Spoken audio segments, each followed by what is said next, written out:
Good afternoon, Rodolph. Thank you very much for welcoming here. It's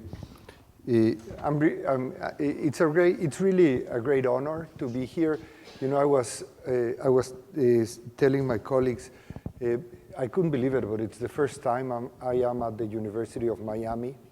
Although I come quite often to Miami, I had never been here. So thank you very much for having me, and also I thank you all for being here. I understand that it's in this amazing, fun city and great weather, it's hard to go for an architecture lecture on an evening. So all of you that took that made that effort, I thank you all very much. Okay, so I've been asked by Rodolph not to make it too long, the talk, but I have a lot of photos, a lot of slides. So I'm gonna start with some thoughts, and please just stop me. It doesn't matter. Whenever we get to the time, just stop me, and I think it'll be good enough to have a conversation with you, with the students, with whoever would want to join the conversation. And if you would allow me, I'm gonna go just very briefly and try to go a few years back that would probably explain where we are standing now and how did we get to where we are. Obviously, you know, you're very familiar with all of these gentlemen who started, you know, it's hard to believe, but it's almost going to be very soon, 100 years ago, that the modern movement in the world took off with such a fantastic force and such a fantastic energy. And amongst many, many, many important things that all of these people, and these are just some few examples of the great architects of the past century, but amongst many things like really rethinking architecture in a completely new way, in a different manner. What these people did, and did very, very good, is they gave us very beautiful objects. At the end, for the last century, we got an enormous catalog of very, very beautiful architecture. As a matter of fact, I was invited recently. A group of friends are about to come out with a book called something like the 100 most important buildings of the 20th century. And they've asked a group of us to write a list of the 100 most beautiful buildings or best architectural buildings. And it's, believe me, it's been really, really, really difficult. You know, I've started working on it, and I started like with almost 300 buildings and cutting it off to 200. And it's been really hard to select just 100. It seems like a lot, but it's very few. But that speaks of how great the work of this generation was. And they did that very well. They created amazingly beautiful objects. And there's a myriad of many of those, and they're scattered around the world. A little bit of a problem started when these fabulous architects started thinking in putting many of those objects together and organizing these objects in different ways. It was obviously a very, I would say, adventurous and forceful and an aggressive way of thinking of repeating the beauty of modern architecture. But I would say that maybe we were lucky enough not to have many of these projects built.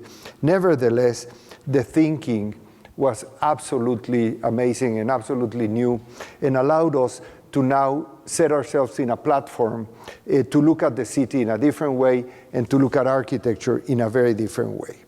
And the city, the modern city, which is another excellent and very unique manifestation of modern culture, has become one of the most amazing and fascinating, I would say, organisms that had ever existed.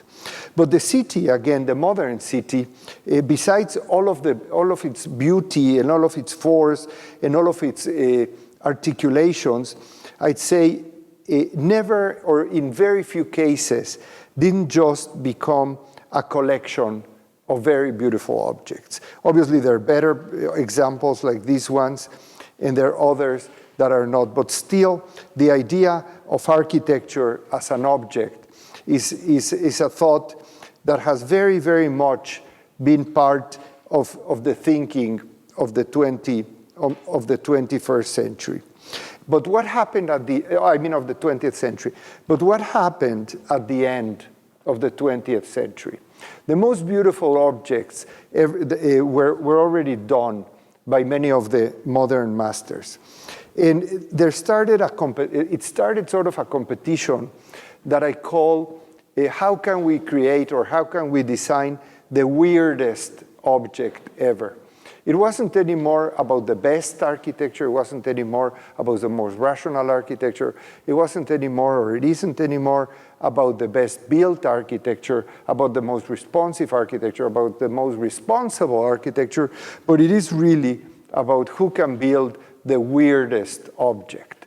And cities are competing now about who can really come up with a new surprise, with something that is just weirder than ever before.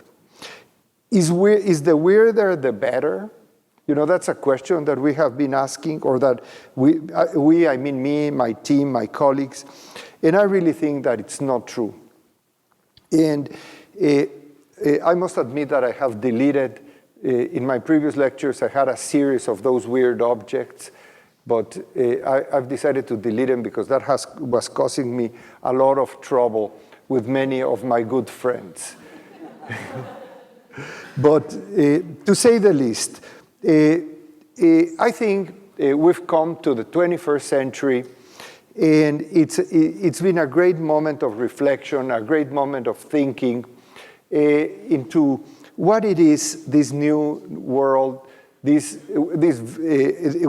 it means, this new revolution in the world and in our communities and our societies, and where is architecture going? I strongly believe that we sort of hit sort of like a very dead-end path at the end, in beginning of the end of last century and the early years of this century. And I am sure that for sure, but many of my colleagues and many of you perhaps have sort of started to turn around and look into other new possibilities of architecture. And basically, my reflection is, as it's always been, is where are we going? What are our opportunities? What are our responsibilities? Where does architecture sit in this very new and very complex world? You know, and what is it really? Why do we want to be architects, and why do we want to keep on working and doing architecture? And we have sort of set up in our practice a series of I would say, themes that we have been trying to research and to push forward. And basically, we have tried to summarize them in basically three sentences that I think somehow are the core of the interests of the work we're doing, which is architecture as landscape, architecture as part of landscape, and landscape, obviously, and we will see that. I don't mean the beautiful green lawns or whatnot.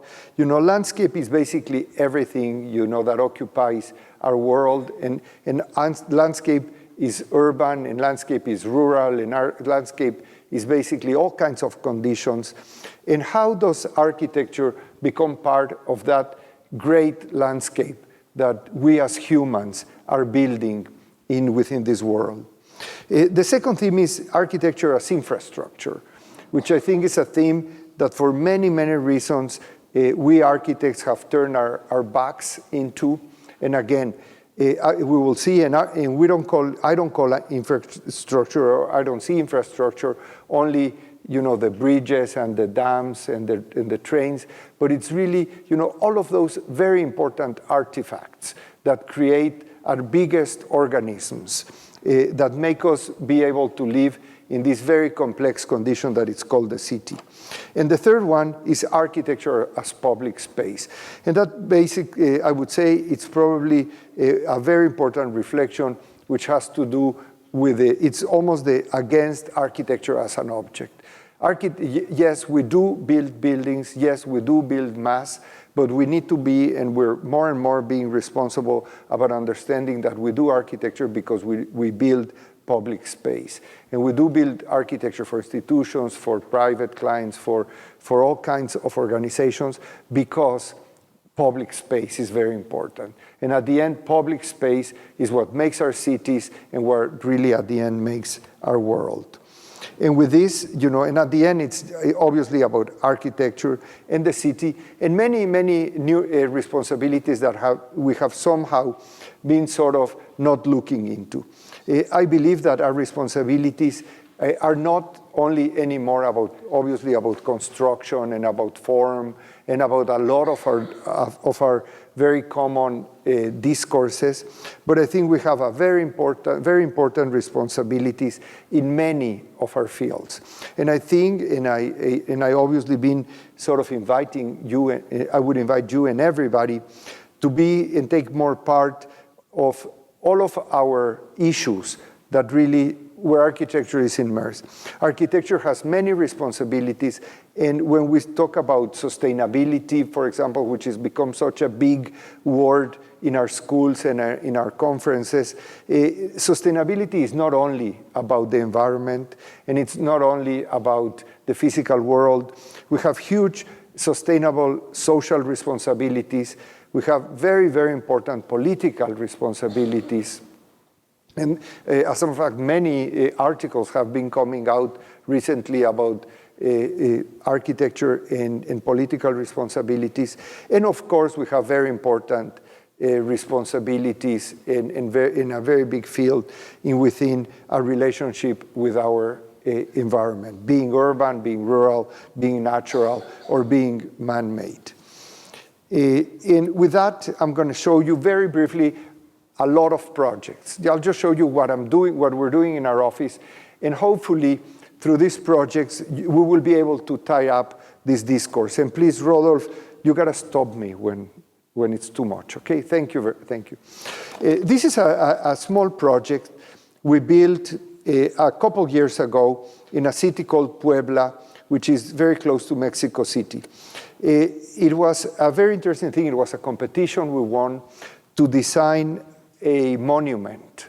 As a matter of fact, the brief called for the creation of a monument to commemorate the 150 years of what is called the Battle of Puebla. The Battle of Puebla happened on Cinco de Mayo, 5th of May, and that's why many people in this country think that 5th of May is our Independence Day, which is not. It was a small battle that occurred there. Nevertheless, it was an important battle because it was a battle where a very, very small piece of the French army that had somehow stayed in Mexico for several years was defeated in an intent to take over the city. Nevertheless, the brief called for the creation of a monument, and I'm pretty sure that in many minds, the expectation was to come up with some mountain statue of the general that led the army on that day. Nevertheless, we presented ourselves and decided that if the government keeps on spending money in doing those things, for the same money, we could have really made a whole park. And we could have made a very special park, and the park would have been made of many layers, both of new and the existing. Obviously, this monument was going to be located outside of the city with a very nice bosque around it. So we decided to introduce new orders and new layers and create this new park. The park ended up being this sort of like undulated surface, 100 by 100, that it's very much used. And the undulations are basically activated by the different programs that the park would have contained. And also the monument, which was basically a small library, a small shop, a small place for children. And we ended up creating this sort of like mantle that got activated by the program itself. It's a very successful sort of urban project, a lot of people, a lot of children, and has created a new opportunity in the city that maybe wasn't totally expected. And the relationship with the city obviously very much has to do by its location and by the amazing view and complementary condition of the park. Now they call it the manta ray, so that's why I show this picture. And from here, I'm going to jump to New York City. Obviously, with the previous one, or with all this, I'm trying to understand, our relationship with what we call the landscape. So the previous one, it's a very clear condition where the use has much more to do with what commonly is understood as the landscape. But this other project, which it's almost completed in New York City, right in the middle of the city, in a very important street, across the street from the Museum of Modern Art. It's a new branch of the New York Public Library. We had, it's a very small project again, and that's why I like this image very much. This sort of explains the scale of our project. The only other difference is that we also have, besides that little piece, we have a much larger opportunity in several basements down the city, which is a very interesting, I would say, a topographic condition of New York City or of very dense cities. I've been working in Miami for a while, and here in Miami, you cannot even mention the word basement.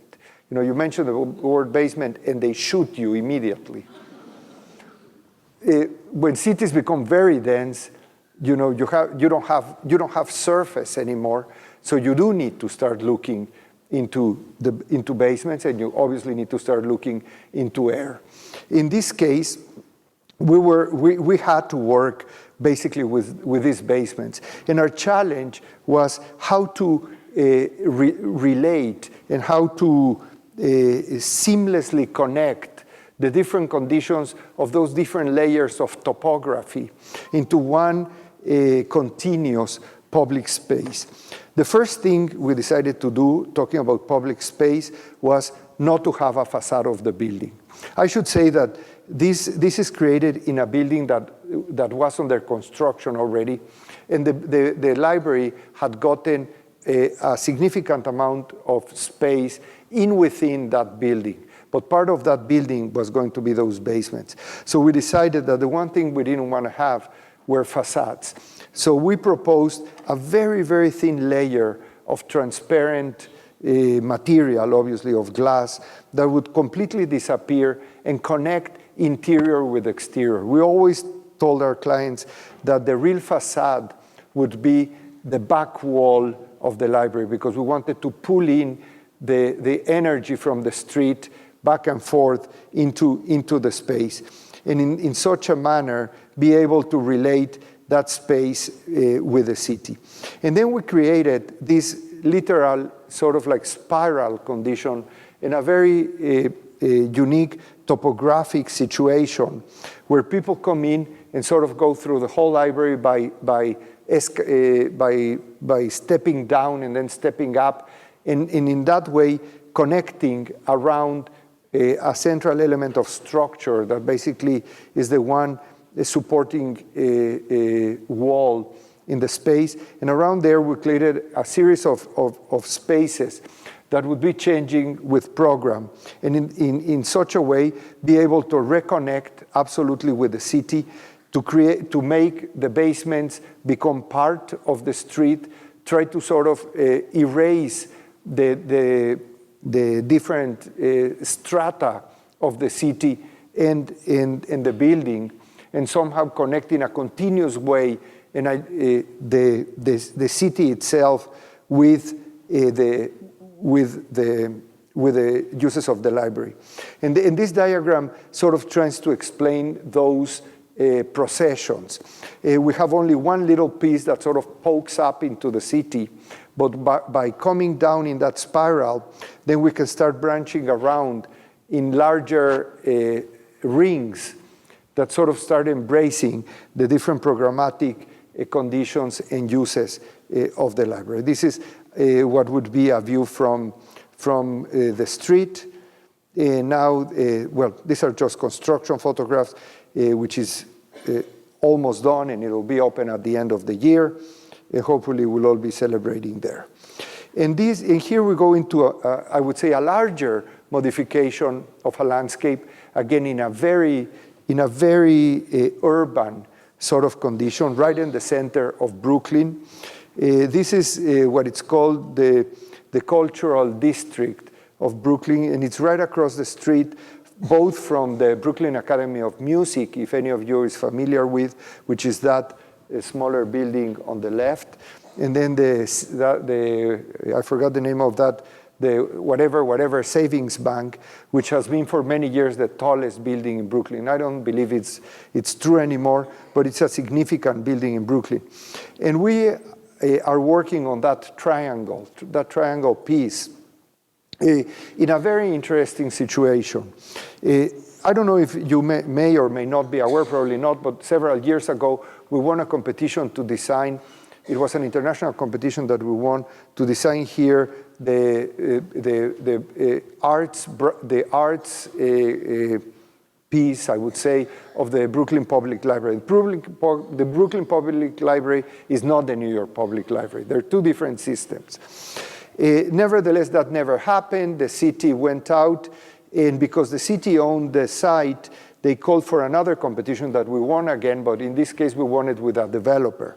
And the whole idea is that the city contributes the land, the developer builds the building and pays the city with cultural space.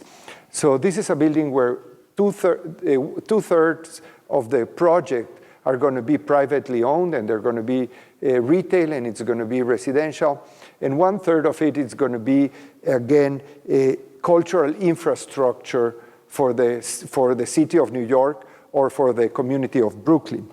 Nevertheless, the challenge in such a difficult lot, it's a very long lot, was how to allow the cultural space to really be public and not to become just a little mall where people would come in escalators or in elevators, but how would all of those, and every color represents a different use in this diagram, meaning that all of the ones but the green, only the green color in this diagram are I would say the speculative, the spec pieces of the project.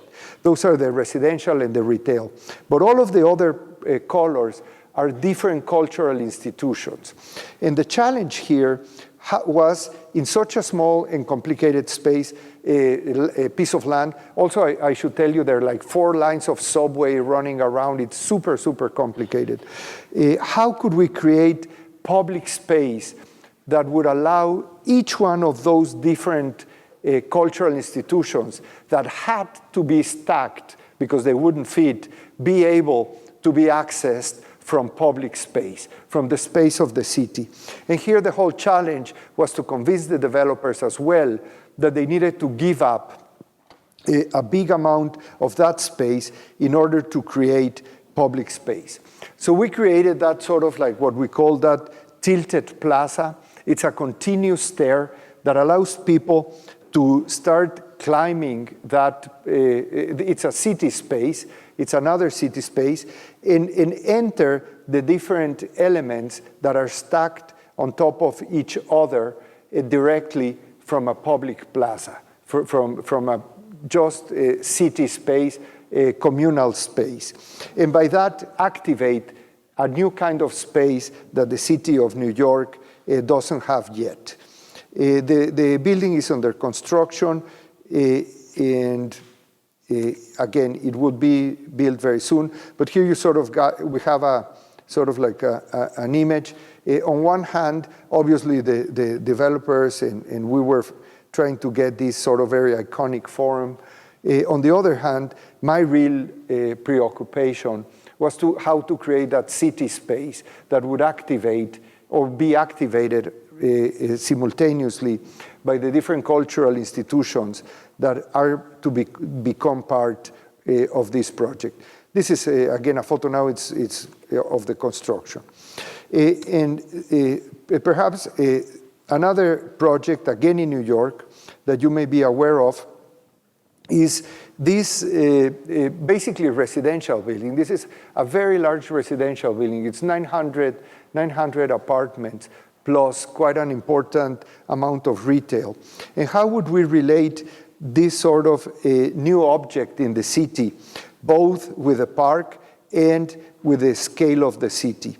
How would we start going from a very low sort of scale to a much larger scale, and with that provide a very important, I would say, a very important number of the users with a usable exterior space? I would say that in this case, 100% of the site can be used outdoors, both privately in the little penthouse. Every penthouse gets one of those gardens, but also in two very important gardens that you'll see in a moment that are used by all of the residents of the building.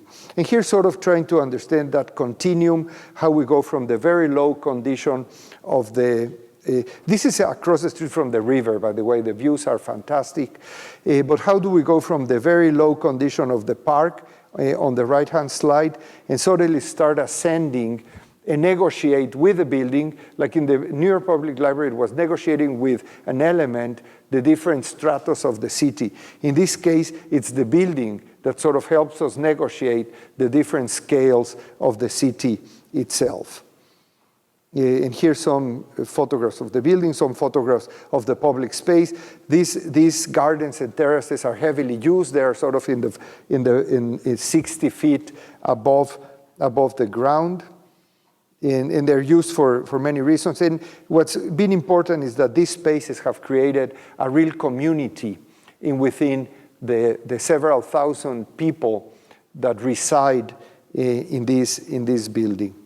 You know, just anecdotally, you know, it's obviously it's a very niche sort of building. It's many young people, many young couples, many single people live here. And it's always full. It's all rentals. It's 960 rental apartments. And they're all the time full. Like, we get calls in our office if we could introduce people to the management so they can get their name ahead in the waiting list for this building. So it's totally anecdotal, but it's certainly, you know, a recognition to our work. And that's the way that I end up sort of looking at it. And now we're going to go to what I consider much more infrastructure projects, and you will probably see why. Again, we won another competition a few years ago to design a government building in Acapulco. Acapulco is one of our beach areas, our ports in the Pacific, unfortunately going through not very good political times, but nevertheless, this was a little bit before all of this started. And we won this project, and the project started construction. Basically, is what it would be the city hall, or I would say the state hall. Acapulco is the state capital of a state, the state of Guerrero, and this is sort of like the government of the state would be located in here. It was also a quite interesting decision that they would locate themselves in this site. This site is right across the street from the most popular beach. Currently, besides having a mess of offices all around the city and other cities, they are sort of like outside of the city. And they've decided they needed to come right into the heart of the city, right into the ocean, and right into the beach, as a matter of fact. And once we started talking to them and working with them, you know, one thing that became clear is that public space in Acapulco, and maybe it's not dissimilar to Miami, or I would say to Miami Beach, is that public space is the beach. That's where people really direct themselves to, are attracted to. That's where people meet people. That's the real democratic space of the city. It doesn't matter, in the beach, it doesn't matter if somebody is rich, if somebody's poor, if somebody's white, if somebody's black, if somebody's fat, if somebody's skinny. It doesn't matter. It's space for everybody. Everybody mingles with everybody. Everybody gets to meet everybody. And it's sort of the same in this condition. So what we thought is that because this was a public building, it was really a responsibility both of the government and of ourselves to really be able to bring that public space all the way into the building. Our proposal was, and you'll see it in a second, is that public buildings and government buildings should not be fortresses completely isolated from the people that open from 9 to 5, and then everything gets shut off. And even during the day, nobody can use them if you are not using them for a very specific. You tell me, Rodolfo. I see you looking at your Swatch watch. I'm watching you. Okay, yeah, exactly. Pay attention. Yeah. But anyways, so we decided that we wanted to create a building or a place that could be used 365 days a year, 24 hours a day, but could be completely open to the people. It's being paid by the people, and it should become much more that a place to house documents or bureaucrats. It should be a place that could be strongly used by the people of Acapulco. The first thing was to understand that public buildings are very diverse, that they're made out of many, many different little buildings. Sometimes the Department of Taxes has very little to do with the Department of Culture and has very little to do with the Department of the Environment or whatnot, but they all seem to be able to end up within the same agglomeration of spaces. The first thing we decided is to separate them all and to give each one of them a tiny little building. And that was also done for a very strong environmental issue. And it is because that way, each one of the departments will be responsible for their own electricity, for their own ventilation, for their own lighting, and they would be able to turn them off when they're not using them. And if it's only the tax people that are working late, they're the only ones that are draining energy. In order to go into the environmental issues, then we decided to do a very important thing, which was to provide this building or this agglomeration of little buildings with a very common roof. The reason of the common roof was, one, because Acapulco is also very hot, like it is here. So one way of reducing the use of air conditioning, which is the most energy draining element in the building, would be to create shadow. So we created like a huge technological palapa, I would say, which is a very traditional way of keeping shadow and creating cross ventilations, but in a very large scale, not only in a room scale, but in a really larger scale, and you'll see it very soon. And by creating that, we could also be able to produce energy with solar panels. The roof is the size of almost three football fields. So we create a lot of energy. Basically, we reduce very much the use of energy, but also we create energy. And we also are able to collect an enormous amount of water. In Acapulco, it rains a lot, so we're able to, during the rainy season, collect a lot of water, bring it down to some cisterns that we have created, and then use the water during the dry season. To use it obviously for toilets, for washing. Here people don't live, so it's not like drinking or anything like that. But we could still use all of that water. So basically, if the building couldn't be totally independent from the grid, it's very close to being independent. And here you see a building that is completely porous, completely transparent. And another thing is that all of that agglomeration of different buildings, of different government buildings, would create a series of terraces and gardens. So all of those gardens become public gardens in many levels. So people can come here and have a picnic or have a little celebration, fantastic views from the ocean that obviously many people in Acapulco don't have. So people can really occupy the building, not only for their government issues, but also for entertainment and for just spending some time. The building is under construction. Some of these, as you see, are construction photographs. This all gives you a little bit the scale of that roof. And the construction has gone a little bit slow because of obviously the political issues that are going on in the city. Here you see also, again, the size and the location of the building. And here, this is a construction site. But most importantly, the opportunity that all of those terraces and gardens that can be freely, it'll never be closed. You know, it'll be open all days of the year at all times, and people can just occupy it as they occupy any surface park. This is sort of like a multi-layer, multi-leveled park that hopefully would be used by the many citizens of the city. And talking about, again, infrastructure, I believe that cultural infrastructure is absolutely important for the city, obviously, and that we do need to look at it as infrastructure and not, again, as isolated, just sculptural objects, which is a little bit of what has happened with new opportunities for cultural facilities around the world.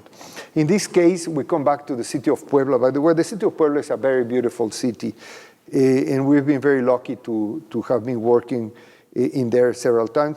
And it's one of those UNESCO protected colonial cities, patrimony of the humanity or something.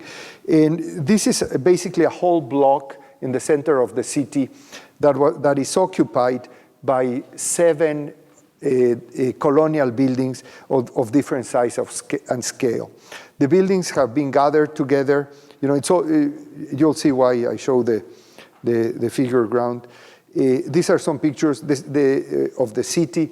The city is a colonial city that is really characterized by its many churches, its many colonial churches. So the cupolas and the towers are really what create the skyline of this colonial city. This is the block that we were to intervene and convert all of those 7 buildings that had already been functioning as a museum, but they had now they needed a real sort of like new articulation and a new opportunity and new proposition. And one of the issues is that they really wanted and they really needed like new contemporary space to show a new contemporary collection that they've started. And they wanted, even though all of these had to stay and basically couldn't be touched, but to be restored.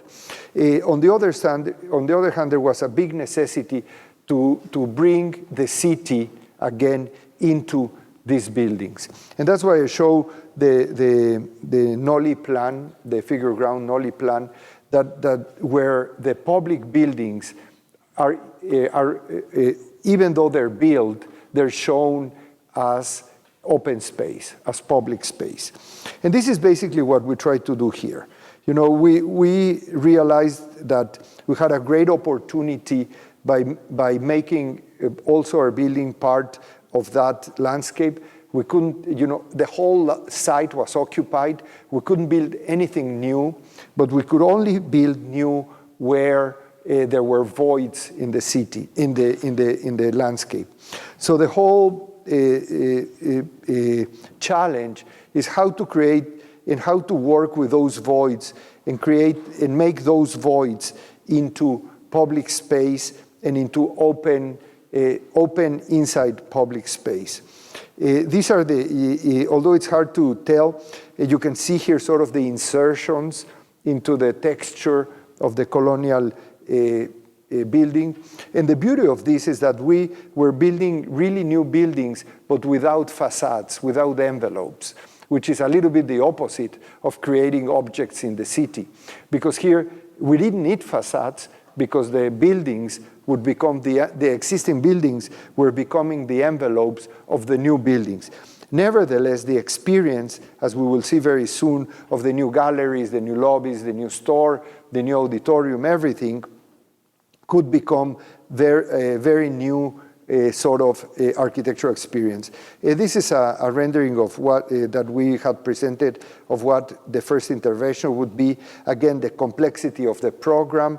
And this is one of the new spaces. This is basically the lobby of the city, of the museum, now occupied by an exhibition in this case, and by one of those performances. But basically, this is where people gather, where people can have a party. And from here, people distribute to all the different halls. This is, again, the same lobby. And then they distribute into the different halls of the colonial building. Some of these halls were restored. There's some very new galleries. Then we were able to create a completely new piece on top of it that is basically inserted and sort of emerges to the sky and relates in what I think in a very dialectical manner with the city of Puebla, with the colonial elements of the city of Puebla. And here's my first project. As you may know, I'm doing some projects in Miami. Rudolph asked me to show some of the projects. This project, which I also think it's sort of like a piece of infrastructure that is being constructed in the design district. And again, it sort of summarizes a little bit some of the ideas that I have already related with. Here, basically, we were asked to create a building where different programs and different uses would be stacked in a sort of like unrelated way. And what we decided is to really identify and treat each one of those uses as a different building. So we have obviously a retail base, and then we have a big piece of parking that then we wanted it to be a parking. And then we have a piece which is basically working spaces, different kinds of working spaces, and on top, again, like a restaurant or a club. But all of them have their own sort of like very unique opportunity, very unique personality. And I think at the end, the expression of the building really is not about the one absolutely articulated object, but it's really about this sum or this stacking of the different objects and the different uses that end up happening to occupy, one piece of land within a place in the city. This is a very recent photo. If you go there, you'll see it right there. And from here, we jump to New Jersey, where we were lucky to do two things. One, we were asked to design a master plan for a new campus for Rutgers University.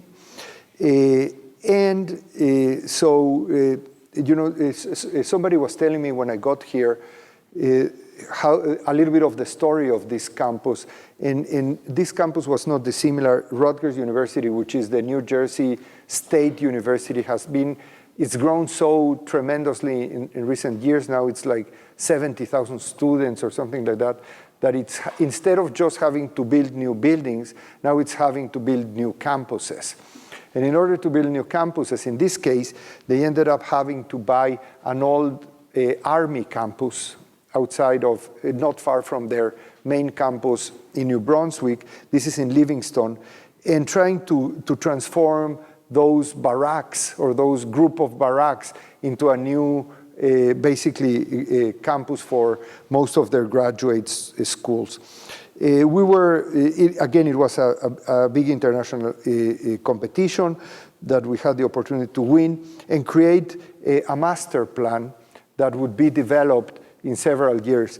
Many of these buildings that you see here, especially the ones on the upper right, are existing buildings, and many are new academic buildings and residences and different entertainment buildings for the campus. Just creating a campus is almost a little bit like designing a little city. The beauty of this campus is that it's adjacent to a very beautiful natural reserve that you can see on the right hand of the slide. And it was, again, about creating some urbanity, but linking it or weaving it with the natural conditions of that reserve. And as we were designing, the part of the competition as we wanted was we were to design the whole master plan, but also we would be able to do the first academic building of this campus. So we ended up obviously working, knowing that we would want to work on the building that was going to be the business school, the graduate business school, but also would become the entrance to this new campus and would become somehow what we thought the symbol into the campus. And that building is that L-shaped situation in the lower left side of the screen. And you see the road clearly, how it connects. That big road is what connects to the other parts of the campus. This is also a campus that it's really connected to there are 4 different campuses connected by a very sophisticated system of buses. Students take buses everywhere. And so buses have to really be able to go through the campus in many ways.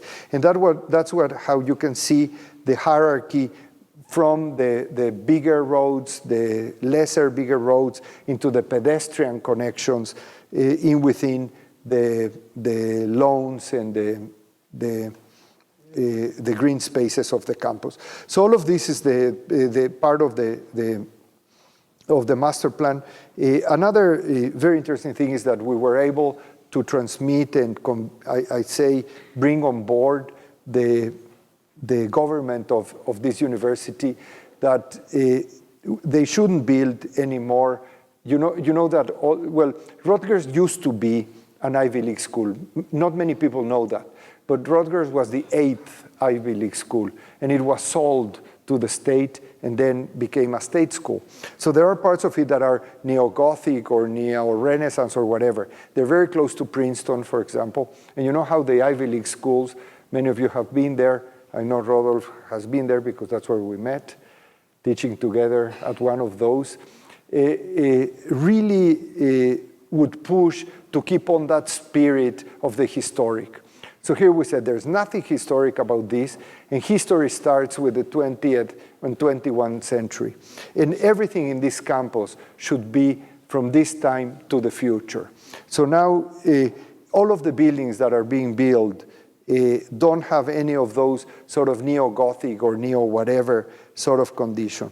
And this is the School of Business, which is both the gateway to the campus, creates the entrance to this new campus, but also creates this sort of like new topography into a building that connects the public covered space to the public outdoor spaces with all of the programmatic sort of relationships. Here you see how the cars and the buses can enter into the new streets of the campus through the building and through this sort of threshold that has been created. And this is looking at the building from inside. From the inside of the campus is very porous and very transparent. The outside of the building to the outside of the campus is much more solid and I would say much more closed. And here again, trying to create these sort of continuous spaces that are usually occupied by students, by professors. They sort of become like a secondary informal auditorium of some sort, and sort of connect by continuing the conditions of the campus into the building. And in the same vein, we're now finishing, about to open the end of this month, as a matter of fact, this new campus, which is a design school, by the way, an excellent sort of design school.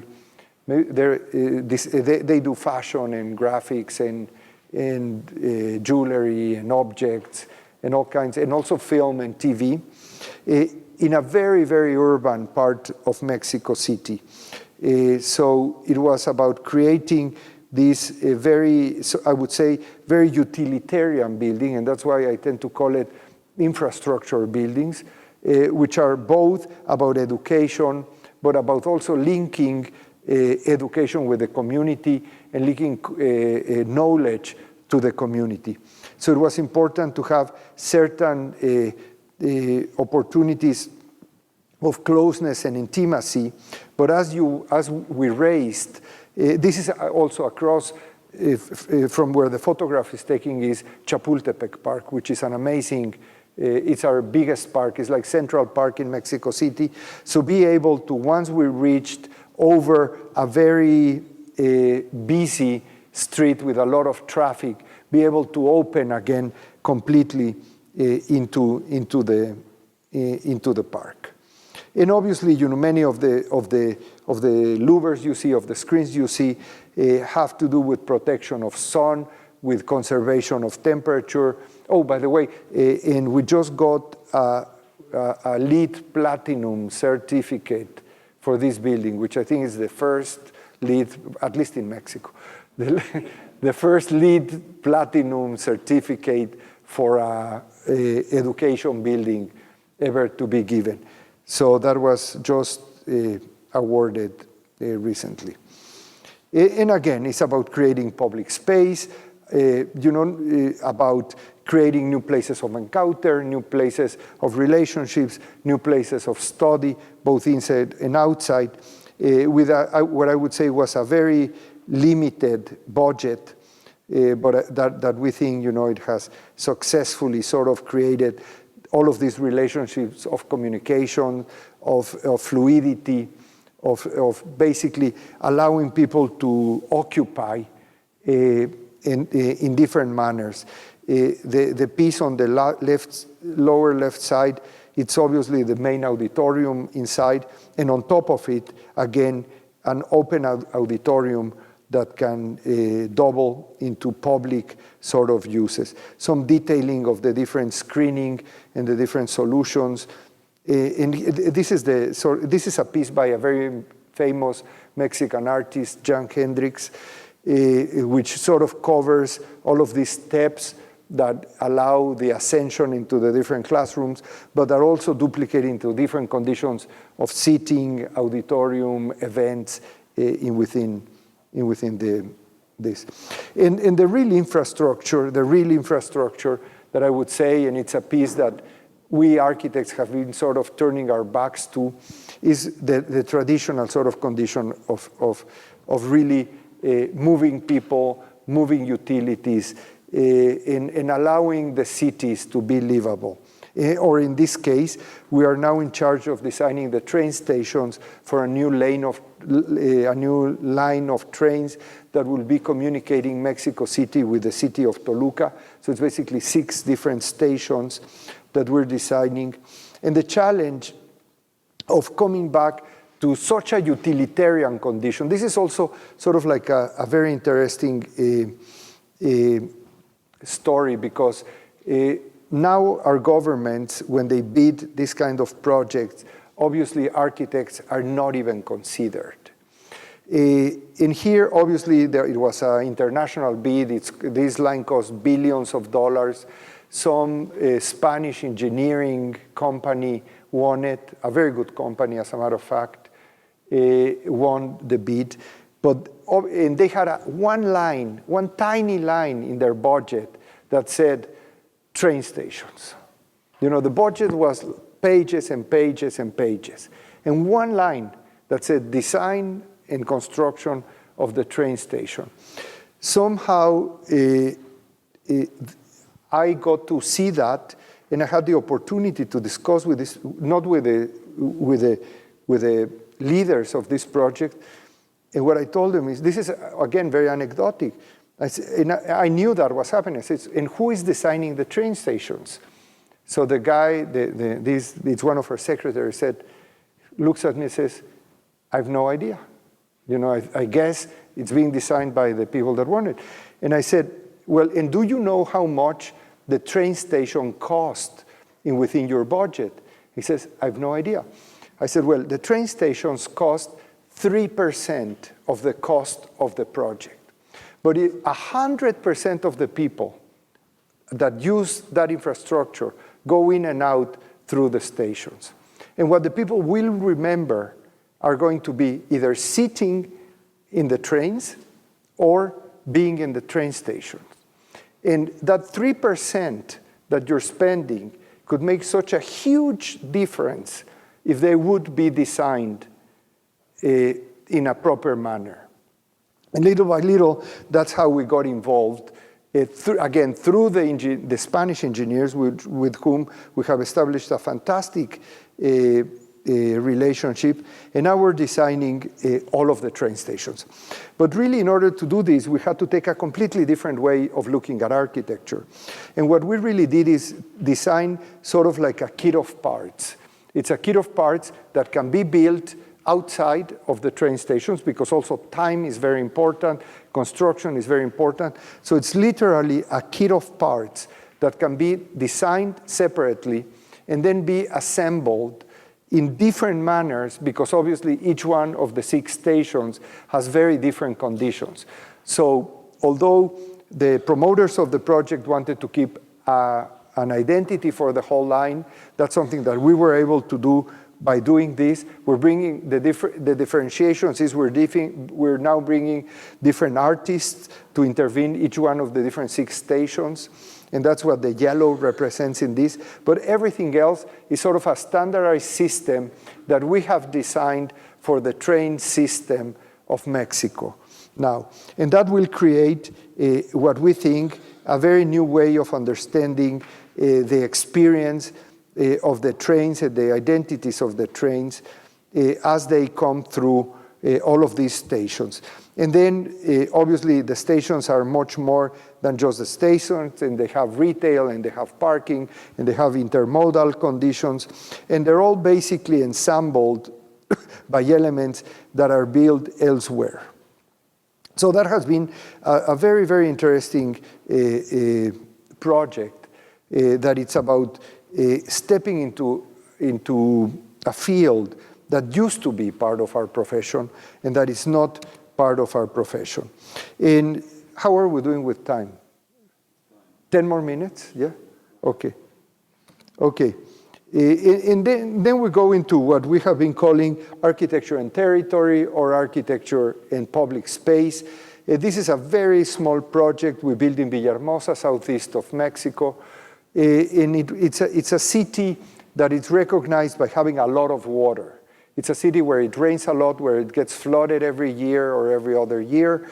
And a little bit was about recuperating public space in this moment of the city, this tiny moment of the city where 2 lagoons come together. Now it's a street that goes through, the most important street, but 2 lagoons come together. So people still go around the lagoons and walk around the lagoons. And how could we sort of create that sort of public condition, public space that would really recognize and celebrate that very special moment? So we proposed this element. It's basically like a public gallery. The gallery has a very simple use, which is they have different kinds of exhibits. Sometimes they're civic exhibits, sometimes they're political exhibits, sometimes they're art exhibits, in a very, very bare manner. But it was really about bringing together, creating a park, being able to propose events within this realm, and occupy and understand this area of the city as public space. Another project here in Miami Beach, and this is a totally residential project, and the difference in our approach was instead of creating one object, was really to create at least 2 objects, which is the most we could do, with the opportunity to create public space again, public space that we thought could have been used really public, but obviously then it was closed down, and now it's public space only for the residents. So by utilizing the big building on the left is an existing building. So what we do by bringing this park, one is we don't block the views of the existing buildings, so the neighbors liked us very much, and that's why we were able to get, one of the reasons we were able to get through the different boards here in Miami Beach, which, by the way, did a very impressive, good job, was to create a place where everybody would benefit. So it was about creating new architecture, but not only looking at our site and at our development, but creating new architecture that could really create a better condition of life and a much more sustainable opportunity with the neighbors by creating this space. We did this project with the office of Jose Revueltas, who is with us, not Jose, but you're with us. So it was a very interesting and nice collaboration. And now you can obviously, visit it again. And it is about, the image of the building, and it's about the modernity of the building and the transparency of the building. But it is always also about creating a new place and creating public space and creating a new territory that would benefit the whole neighborhood and not only our own little building. And we're working on another one, a little bit dissimilar, very close by, also in Miami Beach, which again is about creating a new condition of that public situation and relating the building itself with the landscape of the city by stepping it down and creating certain sort of undulating, these sort of boomerang conditions that create a new reading of the edges of the city in the public space. This is what the original building was going to be. If you visit it, unfortunately, it will not look exactly like that because we completely lost control of it after we delivered the project. So I would say basically the shape is similar. The image and the facades will not be that. And this is now the building under construction. And this is a project we're building in New York, and it's really about building a new territory, about understanding the city. Again, it's about the vertical city, but it's also about recuperating a piece of New York that has been quite abandoned. It's in Harlem. The site is now occupied by a very large mall, and believe it or not, the mall is not going to go anywhere, and we're going to basically work around the mall and build around the mall and bring in 1,200 apartments plus services, culture, retail, et cetera, by wrapping up a condition that it's basically an interior mall with very blank walls that is very aggressive to the area of the city. We've been working very closely with the community. It's the Hispanic community of Harlem. It's called El Barrio. That's what they call this area. And basically, what we're trying to do is understand and recreate some of those traditions and some of those ways of life that they feel so strongly about. So yes, 3 very important towers are going to come here. A new territory is going to be created. A new ground zero is going to be created. Basically, that's where part of our project is going to start, or that's how we were called. And what we have also sort of brought into the project is to bring down those towers into the city, as you can see, and redo that whole block of the city and create new public space for the neighborhood and for the community. And then on top of that, new communities are going to come that are going to redensify the area and bring new opportunities to the area. If you would visit now the place, this is what it looks like. It's just the back of those big box things. And now this is what's going to come. This is exactly the view from the same point of view. So that again, it's about turning around the project, bringing the project down to the street, reactivating the street, creating public space in the street, and from there be able to access a new territory in a vertical way. This is again another view of the same thing, just the big malls, which is going to be transformed into this.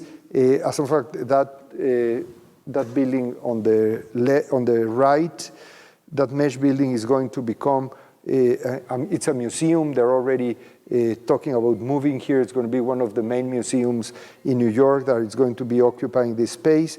And everything else is going to be retail, services, culture, that little by little are going to ascend to this sort of like new territory where the new communities, the residential communities, are going to live.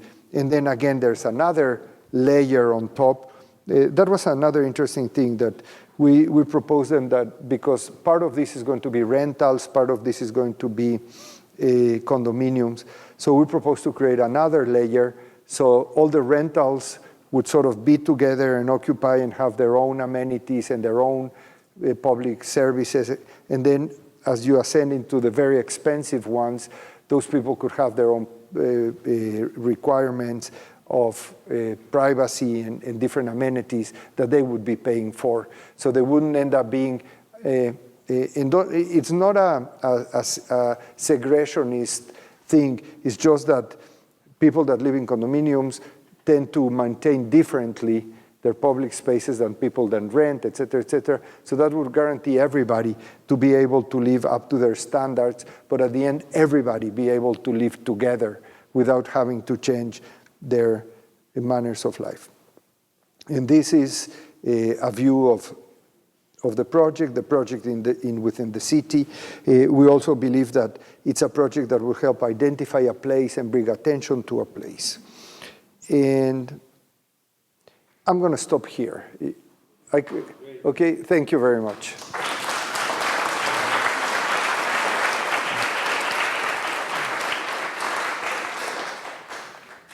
We're going to ask the audience for questions, if you don't mind. No, sure. Thank you. So, hi, good night. It's a pleasure to have you here. I think it's a really great opportunity for us to have such an amazing and important architect from Latin American. Thank you. I saw that there is some inspiration from some, maybe Rogelio Salmona, of this type of architecture, that it's more at the beginning, like the first projects you show us. I don't know if that's true, but at the same time, I wanted to know more about your firm. If maybe there is, why would the clients go to you? Sometimes some architecture firms, they say it's the style that attracts them, is the philosophy of the company, or is just catching the opportunity and the competition. Like some of those are some examples of some architects that I heard. So maybe you can tell us a little bit more of what is that the clients look when they go to you. That's a very good question. Are you Colombian? No, I'm Ecuadorian. Oh, because of Salmona, I thought. Well, Salmona was a very good architect, and he was a very good friend. So I'm honored that you would think that we have some relationship there. The first thing is that it's very difficult to classify anybody, what is a client, or who is a client, and I don't necessarily like to look at it that way, I think that what we do the best we can do in every occasion, and we try to put our heart into every project, and I would think that institutions or people or cities that look into professionals that deal with architecture and with design would appreciate that. And I want to believe that that's one of the reasons why they would want to work with us. May I also interject here?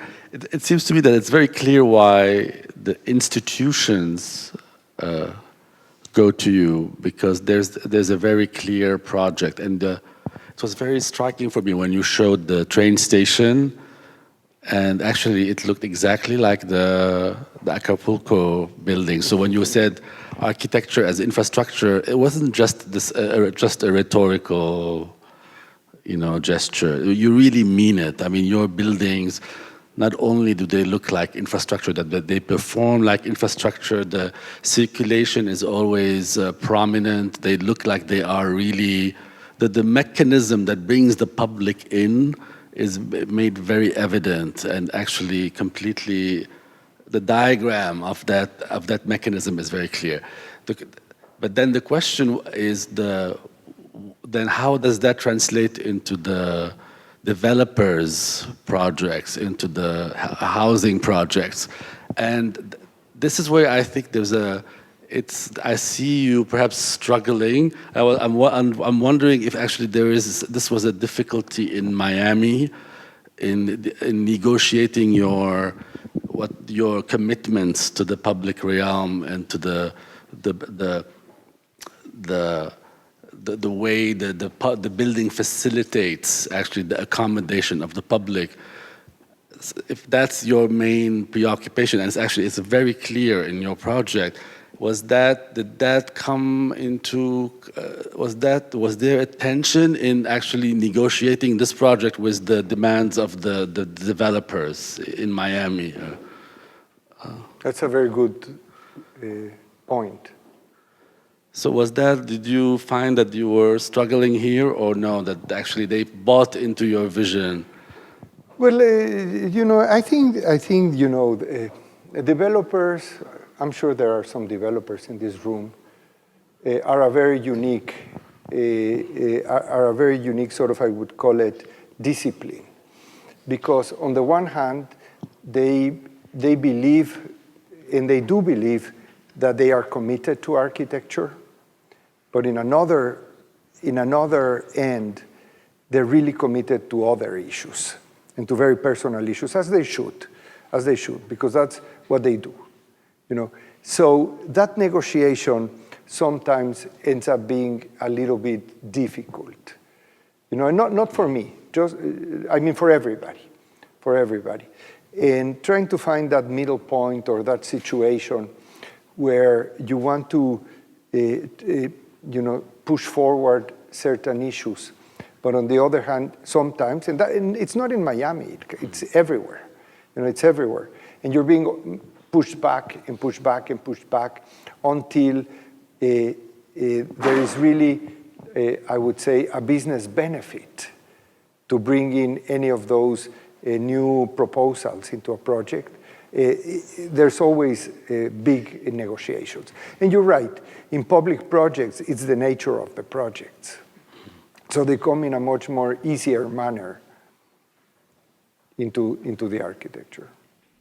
Hi, thank you for being here. I really enjoyed the comments you made at the beginning about, or the sort of line that you traced about this idea that the 20th century produced all of these great objects that solved all of these modern problems, the one about rationality and all of the others, and that we're now in this age of weirdness that is, maybe driven by a necessity for market differentiation or for many reasons. But nonetheless, in your lecture, I didn't see any weirdness, right? So I was wondering, in this picture that you've painted, where do you position yourself? And because there is definitely language, and there's architecture in everything that your office is doing. But I'm curious, how would you position? What would be your standing? Because you're not just solving these problems that were solved in the 20th century, and you're not really doing anything particularly weird. No, yeah, those are two different things. No, I sort of, like, as I said, I am obviously less and less interested, although I can be surprised as anybody else by some of the, I would say, the new objects of architecture. Where I get a little bit annoyed is if those objects bring little to architecture. Many times those objects can be very expressionistic. I don't know how to call it. Very strong, very different, very surprising, but end up bringing very little to architecture. That's what bothers me. Obviously, there's many people doing amazing, good work, and doing a lot, and being tremendously responsible also by being very innovative. And that I appreciate very much. I think, I've always thought that the modern movement, and this is maybe goes more into responding to your question, has still a ways to go. We're still sort of using the vocabulary that was offered to us 100 years ago. We're using it in different ways. We're doing it in different ways, but we're still basically, I think all of us practitioners, many will not agree with me. We're all somehow still moderns. I'm very proud of that. I think it's a new moment for modern architecture. You can call it any way you want, but it's like it's that generation. It's like after the Renaissance, there wasn't a big revolution really for 500 years. So we've gone 100 years of modern architecture. I think deep in my heart, I believe very strongly in modern architecture, but also I understand that we're living a completely new world, a tremendous revolution, which makes us very, very different to our grandfathers and our fathers. I believe that there's somehow that intersection somewhere that we're looking for, that without having to negate or forget, all of the great teachings of the last 100 years and the many years before, there's still innovation and there's still opportunities without having to go into tremendous gymnastics. I think still architecture deals with very important responsibilities. I would like to see us being in the part of being really responsible architects. I'm not saying that others are not. Don't take me wrong. But that's where sort of I try to see our practice sort of oscillating. Enrique, I know that because you're such a nice guy, you didn't want to offend your friends. But actually, I think it would help your argument if you showed the counter examples in the beginning. It would be nice to see them. I deleted them this morning. I promise. And one of them in your city. I have from listening to you about transportation, trains, as you said. I just spent 10 years in the Middle East, and I won 3 bridge competitions as an architect and watched metro systems being built in 4 years of 80 kilometers, and every station being very dynamic and special. And then again, you see what's going on in China between airports, trains, and so forth. I think the shame in I would have said the United States, but now I'd say in the Americas, is that nobody's looking as the architect, as a leader of intermodal, of bridges, of any forms, other than once in a while there's a competition. You're absolutely right. And I think it's very unfortunate. I've just moved here, and I look at the People Mover or whatever it's called in Miami, and I look at the metro that's about 20 years old or something, and it's a horror show compared to the stations, the habitability of stations, the use of stations, and then the interaction.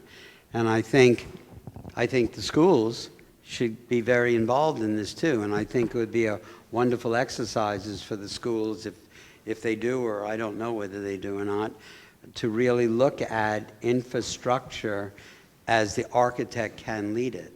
And what happens a lot of the projects worldwide are design build. And the architect does lead with a budget, with a contractor. And the shame of it is there's hardly none of that happening here in America. I couldn't agree more. So this is not a question, but maybe just a part of an ongoing discussion of the role of the architect in the city. I mean, the counter argument to that is perhaps can be found in the Netherlands, right? The Netherlands is sort of this pervasively designed territory in which everything is designed, right? And almost everything is designed by architects. So within that environment, there's a kind of argument emerging that sort of wants to prevent architects from engaging in engineering projects because they end up ruining beautiful engineering pieces, right? So, I mean, yes, the right we know architect, that example also. yeah. We could have used that example also. Yeah. So I mean, there is that danger always, right? So maybe there's a kind of opportunity to refine the discussion and to say that perhaps it's a team of interdisciplinary people that together can sort of contribute to a project that is not only in the realm of engineering and that is not purely in the realm of architecture or artists, but becomes a kind of collaborative effort that deals with all the complexity that these projects have to offer. I couldn't agree more in what I would like to obviously see in that vein is seeing, architects and, as you said, artists and other people just being at the same level as everybody else, having a horizontal team of collaborative horizontal team where everybody is equal. But unfortunately, as you said very well, in this country and other places, we architects have just lost it and are not participating in all of these opportunities that are so important to our built environment.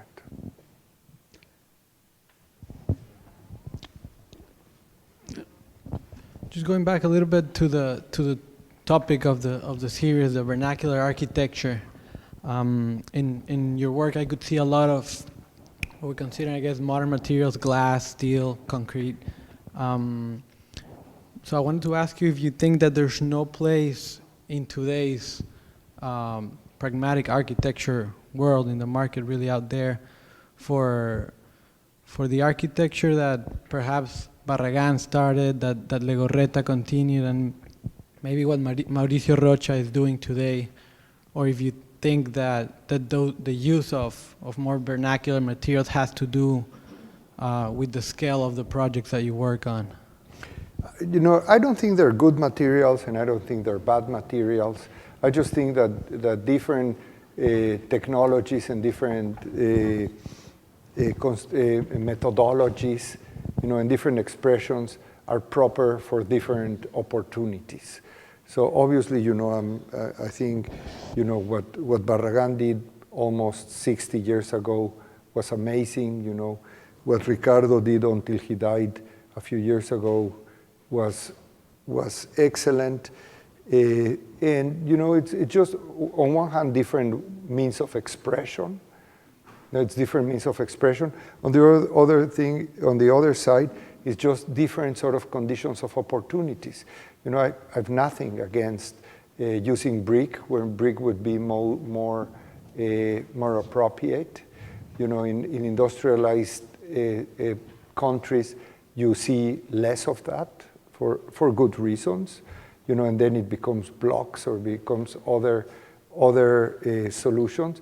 But I'm not against any of those. I just think there's opportunities and moments for the use of any kind of materials, and really I would say the intelligence is how to use each one of them and where to use them. And I don't mean just the material, also the methodologies and the systems that have to be that are utilized for the different scales and the different complexities and the different places are very important. I think everything can be done, but there's always also an economy, and there's also a timing, and there's many other factors that intervene in construction and in contemporary construction, where certain decisions can be crucial. I guess I brought up the vernacular in relation to the theme because the tropical is often associated with the vernacular as a counter model to the modern tradition. But I thought it was interesting, especially because now there are a lot of people looking at the vernacular, but in an expanded territory. So the vernacular is not only limited to a question of materials, etc., but it's more about a methodology and a system.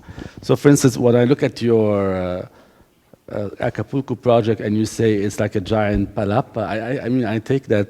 I think you are serious. No, totally. Right, and there is a vernacular element there, I think, and this is actually what the series is inviting us to do, is to think of the vernacular in different ways. In the contemporary world, that's a very good point. Right. Actually, Bjarke Engel, your friend, Mr. Big, he made this claim. Like I read it in an interview. He says, "Okay, that's what he's interested in now. That the vernacular is the next thing, and that there's a kind of intelligence sedimented in it that he is interested in." Enrique?